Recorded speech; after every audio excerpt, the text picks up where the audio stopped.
ఈ నెల 18 నవంబర్ 18లో జరిగే ఆల్ ఇండియా టోర్నమెంట్కి మన NSC cricket academy team Rajiv Gandhi international airport నుండి బయలుదేరి మొత్తం ఈ టూర్ 8 days సో బయలుదేరి వెళ్ళడం జరిగింది. చేరుకున్నాక మేము మంచి లొకేషన్ ఎంజాయ్ చేసి పిల్లలు అక్కడ చేరుకున్నాక బస్ ద్వారా మనం లోకల్ హోటల్కి చేరుకోవడం జరిగింది. ఆ హోటల్ కూడా కొల్వా దగ్గరలో ఇచ్చారు మనకు.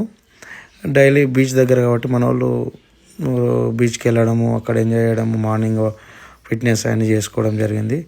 తిరిగి మ్యాచెస్కి సపరేట్ బస్సు పెట్టడం జరిగింది. ఆ బస్సులో స్టేడియంకి చేరుకున్నాము. ఫటోడా స్టేడియం అని నియర్ బై 10 kilometers మన హోటల్ నుండి. ఫటోడా స్టేడియంలో ఎవ్రీడే మ్యాచెస్ జరిగినాయి. మొత్తం 4 స్టేట్ టీంలు పార్టిసిపేట్ చేసినాయి ఈ టోర్నమెంట్లో. సో దీంట్లో మనము 8 matches ఆడడం జరిగింది. ఈచ్ టీమ్ 2 matches ఆడింది.